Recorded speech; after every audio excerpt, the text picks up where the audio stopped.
Bulletin का आगाज करें और सबसे पहले खबर दें। काबुल एयरपोर्ट पर खुदकुश धमाके के बाद अमेरिका का एक बार फिर अफगानिस्तान पर फजाई हमला। अफगान सूबे नंगरहार में दाइश जंगजू पर ड्रोन हमला किया गया।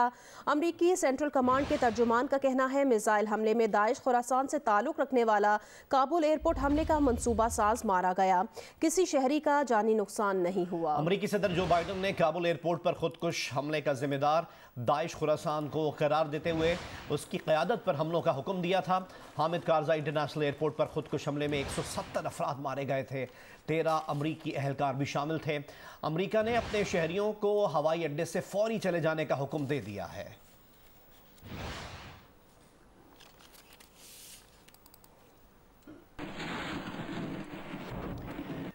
वज़ीर आज़म के कौमी सलामती के मुशीर मुईद यूसुफ ने कहा है कि क्या अफगान फौज को तालिबान से लड़ने से पाकिस्तान ने मना किया था?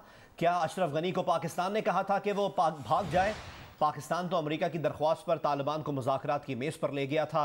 फिर जब नताइज सामने आए तो इल्ज़ाम भी पाकिस्तान को दिया जा रहा है। अमरीकी अखबार वाशिंगटन पोस्ट को इंटरव्यू में मुईद यूसुफ ने कहा कि तालिबान के पास अब पूरा मुल्क है। मगरबी मुल्कों के पास ये मौका है कि तालिबान को तस्लीम करके उन्हें तरगीब दे सकते हैं। अमरीका भी अफगानिस्तान से अपना सिफारती और इक़्तिसादी ताल्लुक बढ़ाए। नए अफगान हुक्मरानों को सजा देने के लिए अफगानिस्तान को अलग थलग कर देना मुनासिब नहीं होगा। मजीद कहा कि अमरीका और पाकिस्तान को शराकतदारों की हैसियत से आगे बढ़ने की जरूरत है। पाकिस्तान जैसे बड़े और ताकतवर मुल्क को एक तरफ धकेल देने से अमरीका को क्या फायदा होगा?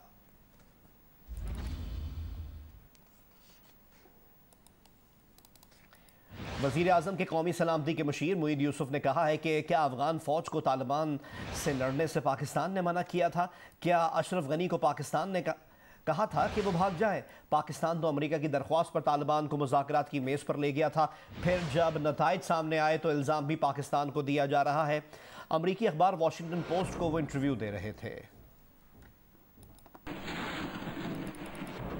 अमेरिकी अखबार वाशिंगटन पोस्ट को इंटरव्यू में मुईद यूसुफ ने कहा कि मैं पाकिस्तान के लिए किसी हमदर्दी का मुतालबा नहीं कर रहा। अमेरिका के खुद गर्जाना कौमी मफादात की बात कर रहा हूँ कि पाकिस्तान जैसे बड़े और ताकतवर मुल्क को एक तरफ धकेल देने से उसे क्या फ़ायदा होगा? क्या पाकिस्तान और अमेरिका के मफादात एक जैसे नहीं? इंटरव्यू में मुईद यूसुफ ने कहा कि 11 सितम्बर के वाक़यात में पाकिस्तान का कुछ लेना देना नहीं था। हमने अमेरिका के साथ मिलकर जंग लड़ी जिस पर रद्द अमल पाकिस्तान में हुआ, लेकिन चलिए इस सब को भूल जाते हैं। अब हमें शराकतदारों की हैसियत से आगे बढ़ने की जरूरत है, क्योंकि खित्ते में इस्तेहकाम चाहिए तो अमेरिका और पाकिस्तान एक दूसरे के बगैर नहीं रह सकते। उन्होंने कहा कि अफगानिस्तान में अमेरिका की हिमायत याफ्ता हुकूमत अपनी कमजोरियों को छुपाने के लिए पाकिस्तान को कुर्बानी का बकरा बनाती थी। उन्होंने कहा कि अब तालिबान के पास पूरा मुल्क है और उन्हें पाकिस्तान की पहले जैसी जरूरत नहीं रही। उन्हें मदद देकर और तस्लीम करके फायदा उठाया जा सकता है। अब पाकिस्तान के बजाय ये मगरबी मुल्क हैं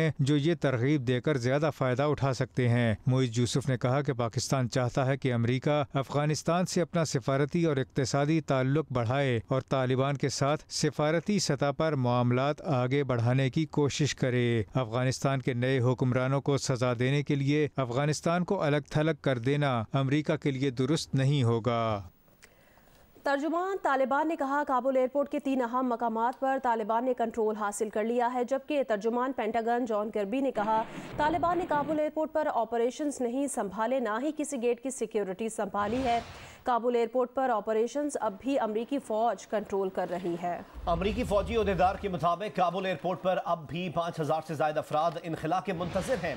दूसरी जानिब व्हाइट हाउस की प्रेस सेक्रेटरी जेन साकी ने कहा है कि अमेरिका और इत्तेहादियों की जानिब से तालिबान हुकूमत को फौरी तस्लीम किए जाने का इम्कान नहीं। तर्जुमान अमरीकी वजारत खारजा ने कहा है कि अफगान अवाम की इमदाद जारी रहेगी। कोशिश होगी कि ये इमदाद तालिबान के पास ना जाए। खबर एजेंसी की रिपोर्ट के मुताबिक काबुल एयरपोर्ट का इंतजाम चलाने के लिए तालिबान कतर से तकनीकी ताउन मांगेंगे। तालिबान ने काबुल एयरपोर्ट का इंतजाम चलाने के लिए तुर्की से भी तकनीकी मदद की दरख्वास्त की है।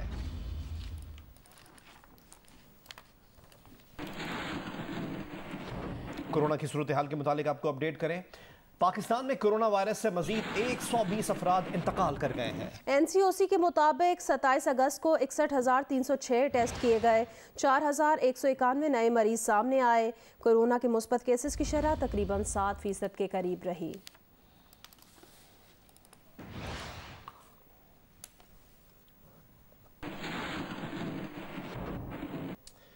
हुकूमत पंजाब ने सूबे के 11 अजला में जारी लॉकडाउन में 15 सितंबर तक तौसी कर दी है।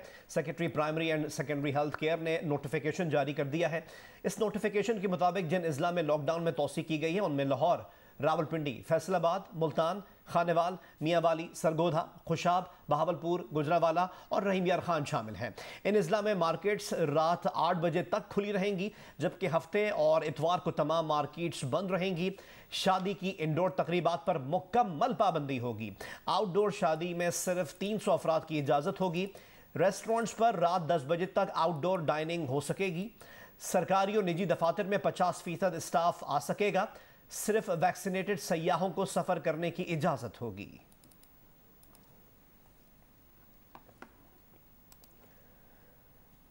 लाहौर समेत पंजाब के 11 अजला में 15 सितंबर तक स्मार्ट लॉकडाउन नाफिज किया गया है। मजीद बताएंगी उम्मे फरवा। से पंजाब ने पंजाब की 11 डिस्ट्रिक्ट्स के अंदर जो है वो स्मार्ट लॉकडाउन लगा दिया है, जिसका नफाज जो है गुज़श्ता रात से हो चुका है और 15 सितंबर तक ये स्मार्ट लॉकडाउन जारी रहेगा। स्मार्ट लॉकडाउन के अंदर सबसे पहले दुकानें जो हैं वो रात 8 बजे बंद कर दी जाएंगी। इंडोर तक तमाम तकरीबात शादी समेत जो है उन पर पाबंदी आयद की गई है। आउटडोर डाइनिंग हो सकेगी, वो भी 10 बजे तक। इसके अलावा जो है तमाम swimming pools, sports, water sports और दूसरी चीज़ों के ऊपर पाबंदी लगाई गई है। तफरीही मकामात जो हैं उन पर भी पाबंदी लगाई गई है। जिम जो है सिर्फ वैक्सीनेटेड अफराद जो हैं वो एक्सरसाइज के लिए आ सकेंगे। इसके अलावा जो है पब्लिक ट्रांसपोर्ट की अगर बात की जाए तो 70% है और दूसरे शहरों में जाने वाली जो ट्रांसपोर्ट है उसमें 70% अफराद जो है वो सफ़र कर सकेंगे। इस वक्त जो है लाहौर समेत पंजाब के अंदर जो है भारतीय डेल्टा वायरस जो है उसकी 75% से 80% जो मरीज़ हैं, कोरोना मरीज़ जो हैं वो हॉस्पिटल्स में दाखिल हो रहे हैं। जी। सिंध में पीर से स्कूल खोलने की मशरूत इजाजत दे दी गई है। महकमा तालीम के नोटिफिकेशन के मुताबिक जिन स्कूल्स में स्टाफ ने 100% वैक्सीनेशन करवा ली है वो हफ्ते में 6 दिन खोले जा सकेंगे। 50% बच्चे पहले 3 दिन, जबकि बकिया 50% बच्चों को अगले 3 दिन बढ़ाया जाएगा। असातिज़ा और दीगर अमले की 100% कोरोना वैक्सीनेशन लाजमी करार दी गई है। वालिदैन को भी वैक्सीनेशन कार्ड्स की कॉपी स्कूल में जमा करानी होगी।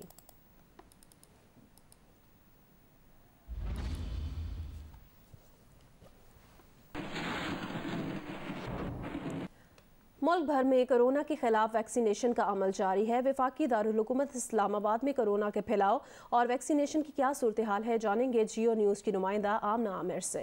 जी आमना, अपडेट कीजिएगा। जी बिल्कुल, अगर वफाकी दारुल हुकूमत में देखा जाए तो वफाकी दारुल हुकूमत में जो रवां हफ्ते है गुज़िश्ता हफ्ते की निस्बत जो है मुस्बत केसेस की शरह में कुछ कमी देखने में आई है। गुज़िश्ता रोज़ भी 7.32% था और आज जो है कोरोना के मुस्बत केसेस की शरह 7.11% है और 5000 जो 386 टेस्ट किए गए थे, जिसमें से 383 अफराद में कोरोना की तशख़ीस हुई है। लेकिन यहाँ पर मैं बात मेंशन ज़रूर करूँगी कि इस्लामाबाद में जो थी वो 61% आबादी ऐसी है जिसकी या तो फुल डोज़ वैक्सीन हुई है या 1 डोज़ वैक्सीन की लग चुकी है। और यही वजह है कि इस्लामाबाद के अस्पतालों में जो इस वक्त लोग दाखिल हैं उनमें से जो अफराद हैं 380 इस वक्त मुख्तलिफ अस्पतालों में दाखिल हैं। उनमें से जो है अगर देखा जाए तो 71 अफराद ऐसे हैं जिनकी मुकम्मल वैक्सीनेशन हो चुकी है और 34 ऐसे हैं जिनकी सिंगल डोज थी। तो इस तरह देखा जाए तो इस्लामाबाद में जिनकी वैक्सीनेशन हो चुकी है, जो अस्पतालों में जा रहे हैं, उनकी कंडीशन इतनी सीरियस नहीं है और उनकी तादाद भी इंतहाई कम है। जबकि उसके मुकाबले में जिनकी वैक्सीनेशन नहीं हुई उनकी बड़ी तादाद जो है जो वेंटिलेटर्स पे इस वक्त इस्लामाबाद में है, उनमें अक्सरियत उन अफराद की है जिनकी वैक्सीनेशन नहीं की गई। और अक्सर लोग ऐसे भी हैं जो पहली डोज़ लगवाने के बाद दूसरी डोज़ को मिस कर रहे हैं, जिसके लिए बार बार कहा जा रहा है कि आप अपनी दूसरी डोज़ लगाएं वही कोरोना से, उसके बाद आपकी इम्यूनिटी सही होगी। और इस्लामाबाद में जो है इस वक्त जो है मुस्बत केसेस की जी डॉक्टर्स क्या कहते हैं, अगर वैक्सीनेशन इतनी ज़्यादा हो गई तो फिर भी केसेस इतने ज़्यादा क्यों रिपोर्ट हो रहे हैं? जी बिल्कुल, जो वैक्सीनेशन का जहाँ तक ताल्लुक़ है उसके लिए बहरहाल लोगों को कहा जा रहा है कि ये मत सोचिए कि कोरोना जो है वैक्सीनेशन के बाद नहीं हो सकता।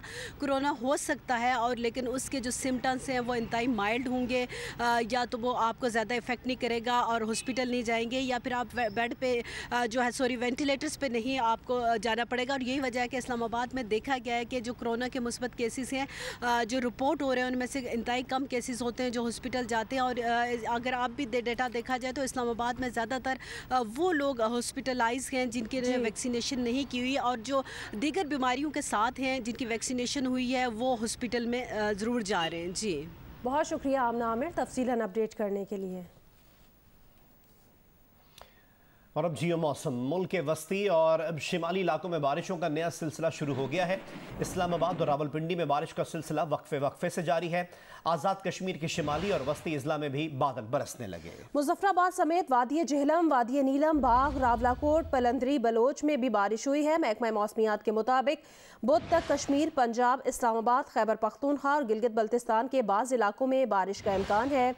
रावलपिंडी, गुजरावाला और लाहौर में पीर और मंगल को तेज़ बारिश मुतवक्के है, जिससे हालिया शदीद हब्स और गर्मी की शिद्दत कम होगी।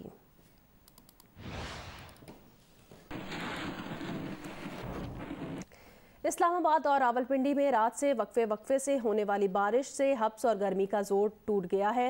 बारिश से मौसम खुशगवार हो गया। महकमा मौसमियात के मुताबिक इस्लामाबाद और रावलपिंडी में आज बारिश जारी रहेगी। मजीद बताएंगे नुमाइंदा जियो न्यूज़ कामरान खान। जी, गुज़श्ता रोज़ महकमा मौसमियात की जानिब से 4 से 5 रोज़ के लिए मुल्क के मुख्तलिफ इलाकों में बारिश की पेशन गोई की गई थी। अभी आपको बताएं कि इस्लामाबाद में सुबह सवेरे ही तेज़ हवाओं और गरज चमक के साथ बारिश हुई है, जिसके बाद गर्मी की शिद्दत में काफ़ी कमी आ गई है। इस वक्त भी इस्लामाबाद में मुख्तलिफ मकामात पर हल्की ठंडी हवाओं के साथ जो है वो बारिश हो रही है और जो मौसम है वो इस्लामाबाद का खुशगवार हो गया है। महकमा मौसमियात का कहना है कि चंद रोज़ के लिए जो है ये बारिशों का जो सिलसिला है वक्फे वक्फे से इसी तरह जारी रहेगा। जी, कराची के इलाके कोरंगी में फैक्ट्री में आग लगने से जाँ बहक 17 में से 8 अफराद को कराची में सुपुर्द खाक कर दिया गया है। डिप्टी कमिश्नर की रिपोर्ट में कहा गया है कि मजदूरों की मौत दम घुटने से हुई। फैक्ट्री में हंगामी सूरत में निकलने के रास्ते नहीं थे। जाँ बहक अफराद में उस्मानाबाद, धोबी घाट के रिहायशी 3 भाई भी थे। एडमिनिस्ट्रेटर कराची मुर्तज़ा वहाब का कहना है कि कोरंगी की फैक्ट्री में आग लगने में इंतजामिया भी कसूरवार है। डिप्टी कमिश्नर को हिदायत की है कि फैक्ट्रियों का फायर ऑडिट कराया जाए। ऐसे इकदाम करेंगे कि आइंदा फैक्ट्रियों की बाकायदा इंस्पेक्शन हो, खिलाफ वर्जी पर जुर्माने किए जाएंगे और सील भी किया जाएगा। प्रोग्राम आज शाहजेब खानजादा के साथ में गुफ्तगू करते हुए उन्होंने ये भी कहा कि फैक्ट्री के मालिक की अभी तक तलाश जारी है। अगर वो कसूरवार हुआ तो ज़रूर कार्रवाई करेंगे। जो फैक्ट्री की इंतजामिया है उसकी तो गफलत है ही है, मगर हुकूमत की भी तो गफलत है। बल्दिया के वाक़े से कुछ नहीं सीखा गया, इंसानी जानें ज़ाया हुई हैं जो बचाई जा सकती थी। बिल्कुल ये बात दुरुस्त है कि दोनों इशू सामने आ रहे हैं कि जो इंतजामिया है उसकी गफलत भी नज़र आती है कि कैसे रिहायशी एरिया में फैक्ट्री बन गई। और जब मैंने वहाँ विजिट किया तो मुझे बताया गया कि एक फैक्ट्री नहीं, बहुत सारी फैक्ट्रीज हैं और आज से नहीं कई दिहाइयों से वहाँ पर ये फैक्ट्रीज एग्जिस्ट करती हैं। किस तरीके से उनको बिल्डिंग की परमिशन दे दी गई, किस तरीके से उन्होंने कंस्ट्रक्शन कर ली। तो ये एक एस्पेक्ट है जहाँ पे मैं समझता हूँ जहाँ इंतजामिया को अपनी परफॉर्मेंस को बेहतर बनाने की जरूरत है इन तमाम इदारों को। JUIFA और PDM के सरबराह मौलाना फजल रहमान कराची पहुंच गए। मकामी होटल में PDM सरबराही इजलास आज होगा। JUIFA और PDM के सरबराह मौलाना फजल रहमान रात गए कराची पहुंचे। पाकिस्तान डेमोक्रेटिक मूवमेंट का सरबराही इजलास आज होगा। इजलास की सदारत JUIFA और PDM सरबराह मौलाना फजल रहमान करेंगे और PDM में शामिल तमाम जमातों के सरबराह शिरकत करेंगे। सरबराही इजलास के फैसलों के बारे में शाम 7 बजे प्रेस ब्रीफिंग होगी। कल बाग़ जिना में PDM का जलसा होगा।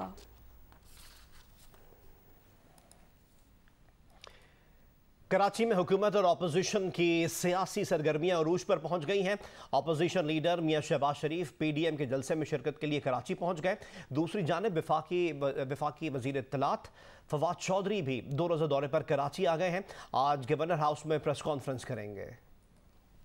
कौमी असम्बली में कायदे हिज़्ब इख्तिलाफ और पाकिस्तान मुस्लिम लीग नून के सदर शहबाज शरीफ कराची पहुँच गए।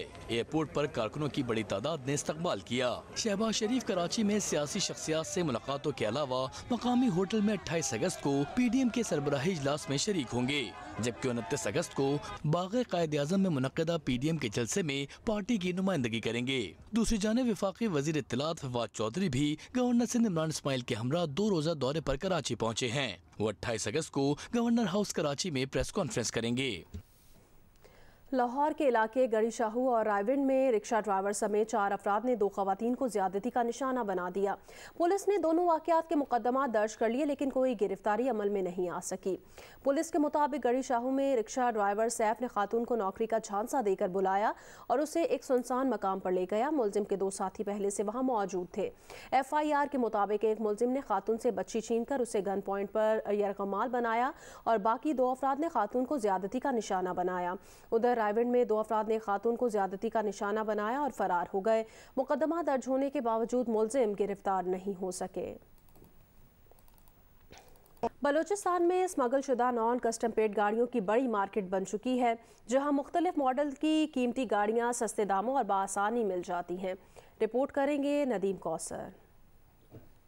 अफगानिस्तान के इलाके वेज से चमन और दीगर सरहदी इलाकों से नॉन कस्टम पेड गाड़ियां पिछले 20 वर्षों से बलूचिस्तान आ रही हैं। बल्कि ये कहना दुरुस्त होगा कि अब तो ये सूबा समंगल शुदा गाड़ियों की बड़ी मंडी बन चुका है। चमन में गाड़ी पसंद करें, कीमत तय होने के बाद 1 लाख इजाफी देने पर ये गाड़ियाँ मुल्क के किसी भी शहर पहुंचा दी जाती हैं। कोयटा के मुख्तलिफ इलाकों में समंगल शुदा गाड़ियों के बड़े बड़े शोरूम काम कर रहे हैं, जहां मुख्तलिफ मॉडल्स की गाड़ियां अपनी असली कीमत से 1/3 कम पर दस्तयाब हैं। खरीदें और जहां चाहें ले जाएं।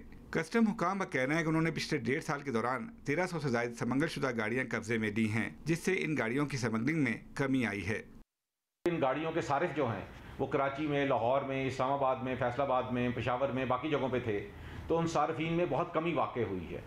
और ये कमी वाक़ होने की बुनियादी वजह यही है कि अब इनकी फरहमी और इनको वहाँ तक पहुँचाने का जो इंतज़ाम है वो लोगों के लिए बहुत मुश्किल होता जा रहा है, जब से इन एजेंसीज़ ने सारों ने मिलकर कोऑर्डिनेटेड एफर्ट शुरू किया है। एक अंदाजे के मुताबिक 2 से 3 लाख नॉन कस्टम पेड गाड़ियाँ अब भी कोयटा और सूबे के दीगर अजला में आम अफराद, पुलिस एहलकारों और सरकारी अफसरान के ज़ेर इस्तेमाल हैं। माशी माहिरीन का कहना है कि बलूचिस्तान में स्मगलिंग की रोकथाम के खतरख्वाह इकदाम न किए जाने के बायस कौमी खजाने को टैक्स की मद में सालाना अरबों रुपए का नुकसान पहुँच रहा है। सूबे में महकमे FBR, कस्टम और दीगर मुतालिका महकमों का चेक एंड बैलेंस का कोई सिस्टम नजर नहीं आता। आम तासुर ये है कि गाड़ियाँ बासर अफराद की चैन के जरिए अंदरून मुल्क स्मगल होती हैं, इसलिए कस्टम हुकाम और एंटी स्मगलिंग इदारे इनके खिलाफ कार्रवाई से कतराते हैं।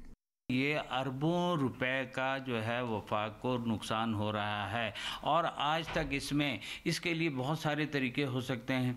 आप इसको रेगुलराइज करने का सोच सकते हैं या आप अपना टैक्स रेट कम कर सकते हैं। अब इसमें एक शरीफ आदमी जो है उसी गाड़ी के जो है 25 से 30 लाख रुपए देता है और मैं जाके वेस्ट से अगर लेकर आऊँ तो मैं जो है 5 लाख रुपए में ले लेता हूँ। तो ज़्यादा मैं यहाँ, और इसमें सबसे बड़ी बात यह है जो बड़े अफसोस की बात है, इसमें सारे के सारे बड़े लोग शामिल हैं। बलूचिस्तान में 2013 में एमनेस्टी स्कीम के जरिए 17,800 स्मगल शुदा गाड़ियों को रजिस्टर करके कानूनी शक्ल दी गई, जिससे मुल्की खजाने को 6 अरब रुपए का फायदा पहुंचा, जबकि मुल्क भर में 51,000 गाड़ियों की रजिस्ट्रेशन हुई और कौमी खजाने में 18 अरब रुपए जमा हुए। नॉन कस्टम गाड़ियों की रोकथाम के लिए कस्टम हुकाम के साथ पुलिस को मजीद मुतहर्रिक होने की जरूरत है। पुलिस के मुताबिक कोयटा समेत सूबे में दहशतगर्दी और अगवा की कई वारदातों में यही स्मगल शुदा गाड़ियाँ इस्तेमाल होती हैं। काफ़ी हद तक ये बात ठीक है और उसके लिए हमने स्पेशल जो है वो इसमें हमने एक्सरसाइजेज भी की हैं अलॉन्ग विद कस्टम्स डिपार्टमेंट। और आपको ये सुन के हैरत होगी कि इस साल में जो पहले 7 महीने हैं उसमें हम 600+ गाड़ियां जो हैं NCPs की वो कस्टम्स को हमने जॉइंटली पकड़ के दी हैं पुलिस डिपार्टमेंट ने। माहिरीन माशियात का कहना है कि पाक अफगान सरहद पर बाढ़ लगने के बाद नॉन कस्टम गाड़ियों की स्मगलिंग में कमी का इम्कान है। अगर हुकूमत मुल्क में मौजूद नॉन कस्टम गाड़ियों को एक बार फिर एमनेस्टी स्कीम के जरिए रेगुलाइज कर दे तो न सिर्फ मुल्की खजाने को अरबों रुपए का फायदा हो सकता है, बल्कि गाड़ियों का मुकम्मल रिकॉर्ड भी मुरतब हो सकता है। कैमरामैन एक्मी रॉजर के साथ नदीम कौसर, जियो न्यूज़, कोयटा। पेशावर से हमें रिपोर्ट करेंगी शीबा हैदर। खैबर पख्तूनख्वा हुकूमत की सूबे से पोलियो खात्मे के लिए काविशें रंग ले आई। सूबे में गुज़िश्ता 13 माह के दौरान पोलियो का कोई केस रिपोर्ट नहीं हुआ। खैबर पख्तूनख्वा में पोलियो का आखिरी केस जुलाई 2020 में पेशावर में सामने आया था, जिसके बाद सूबे में पोलियो केसेस की मजमूई तादाद 22 हो गई थी। इससे कबल अगस्त 2017 से अगस्त 2018 के दौरान भी सूबे में पोलियो का कोई केस रिपोर्ट नहीं हुआ था। आज अल्हम्दुलिल्लाह जो सिचुएशन है, अगस्त 2019 में जो सिचुएशन थी डिस्पाइट कोरोना इंसारों के बावजूद अल्हम्दुलिल्लाह हमने काफ़ी बेहतर नताइज हासिल किए हैं और इसमें सोसाइटी के तमाम segments including press and media उसका बहुत बड़ा रोल है। पोलियो एक ऐसा मौजी मर्ज है जो जिंदगी भर के लिए माजूरी का बाइस बनता है। पोलियो के सिर्फ 2 कतरे पिलाकर बच्चों को उम्र भर की माजूरी से बचाया जा सकता है। पेशावर में पोलियो की टीमें घर घर जाकर 5 साल तक की उम्र के बच्चों को पोलियो से बचाव के कतरे पिला रही हैं। वालिदैन का कहना है कि बच्चों को इंसदादे पोलियो के कतरे जरूर पिलाने चाहिए। 5 साल तक के बच्चों को पोलियो के कतरे ना पिलाए तो ये बच्ची उम्र भर के लिए माजूर हो जाती है और पोलियो का शिकार हो जाती है। इसलिए पेरेंट्स को चाहिए कि हर मंथ बच्चों को पोलियो के कतरे पिलाया करें। जैसे माजूरी से बच्चों को बचा रहे हैं तो अच्छी चीज़ है। हम लोगों की भी कह रहे हैं कि आप बच्चों को पिला रहे हैं, तो कोई इशू नहीं है, कोई मसला नहीं है। सूबे में पोलियो वायरस के खात्मे के लिए महकमा सेहत ने पेशावर के हाई रिस्क यूनियन काउंसिल्स में 31 अगस्त से 12 रोजा इंसदादे पोलियो मुहिम शुरू करने का फैसला किया है। मुहिम के दौरान 1 लाख से ज्यादा बच्चों को पोलियो से बचाव के टीके लगाए जाएंगे। कैमरामैन फजल हुसैन सैयद के साथ शीबा हैदर, जियो न्यूज़, पेशावर।